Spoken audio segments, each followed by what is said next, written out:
Students जिस तरह असी डिग्री ऑफ डिसोसीएशन किया सी अपने पिछले लैक्चर में, इस तरह ही असी वांट ऑफ फैक्टर की हेल्प नाल डिग्री ऑफ एसोसीएशन भी फाइंड आउट कर सकते हैं।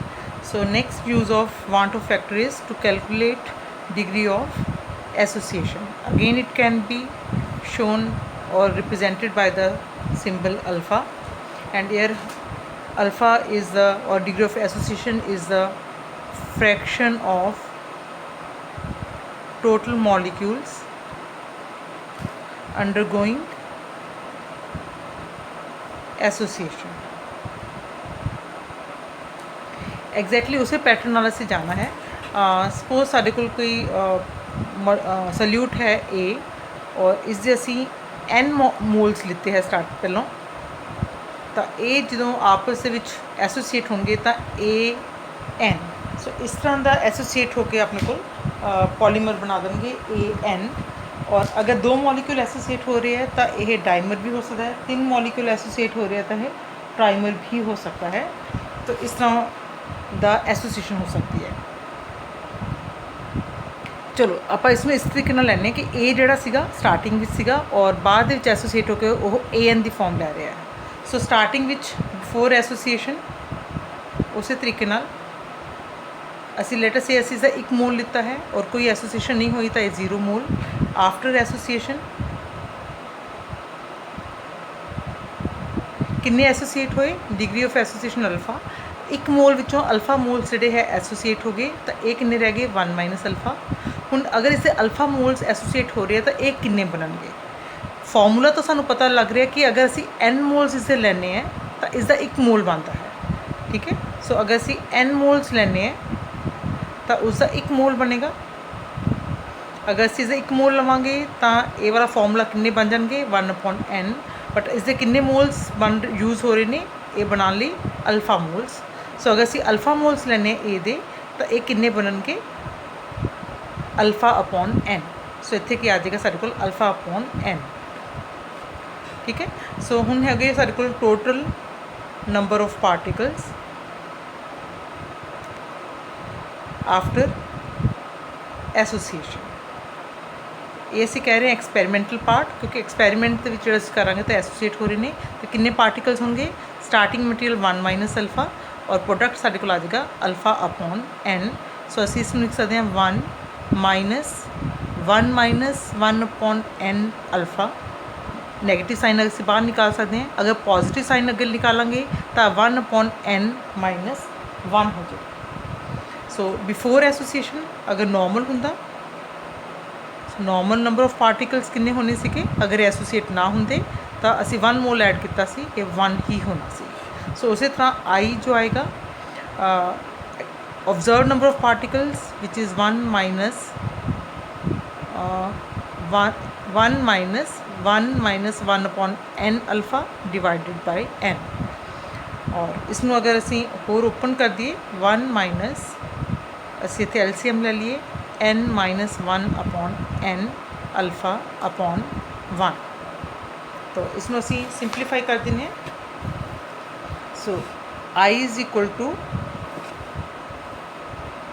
1 minus n minus 1 upon n alpha, और अल्फा की वैल्यू से तो फाइंड आउट कर सकते हैं। पहलों असी इसमें इधर ले आने हैं, आई नू इस साइड पर ले आवांगे ताकि पार्ट पॉजिटिव हो जाए। So n minus 1 upon n alpha is equal to 1 minus I. So alpha is equal to 1 minus I upon n minus 1 upon n, और या फिर असी बिल्कुल स्टार्टिंग फॉर्म में लिखने 1 minus I upon 1 minus 1 upon n. So n इत्थे की है, n is the number of particles जिहड़े कि एसोसीएट होके एक फॉर्म बना रहे हैं, एसोसीएटेड फॉर्म बना रहे हैं। सो इस तरह असी इत्थों अल्फा की वैल्यू फाइंड आउट कर सकते हैं। हुण असी इस नाल रिलेटेड एक न्यूमेरिकल करन लगे हैं ताकि तुहानूं जिहड़ा पार्ट है समझ आ जाए। So this is 2 gram of benzoic acid was dissolved in 25 gram of benzene, and it shows depression in freezing point 1.62 Kelvin and molar depression constant of benzene is 4.9 Kelvin kilogram पर मोल। ये आप पहले गल की सी kilogram पर मोल का मतलब की है पर molar. So what is the percentage of association of acid. So असी ये वाला फाइंड आउट करना है। सो सानू की कुछ दिता है 2 gram of benzoic acid. So weight of solute is 2 gram. when dissolved in 25 gram of benzene, weight of solvent is 25 gram. It shows depression in freezing point। तो सानू डायरेक्ट डेल्टा TF दिता होया है 1.62 केल्विन और KF सानू दिता होया है 4.9 केल्विन। इसनू पर मोलर भी लिख सकते हैं या फिर किलोग्राम पर मोल भी लिख सकते हैं। So again sun property depression in freezing point दी हुई है। इसमें असी फॉर्मूला लिख लेंगे KF into M KF W2 upon M2 number of moles of solute into 1000 divide by weight of solvent in grams.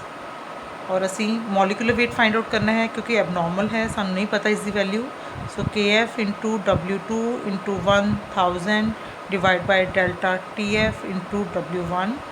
So KF is 4.9, W2 is 2 into 1000, delta TF is 1.62 and W1 is 25. So the molecular weight experimental value comes out to be 242. So ये साढ़े को observed molecular weight है through experiment। actual molecular weight क्या होएगा कि सानू पता है solute benzoic acid दिता हुआ है। so normal molecular weight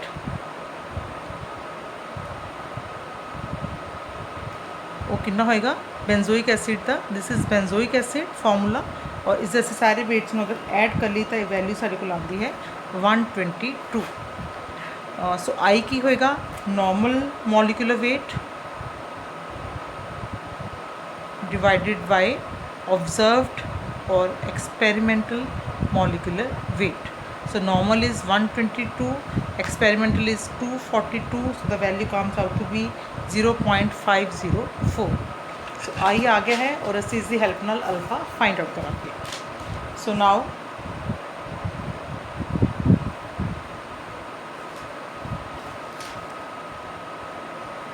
benzoic acid जो है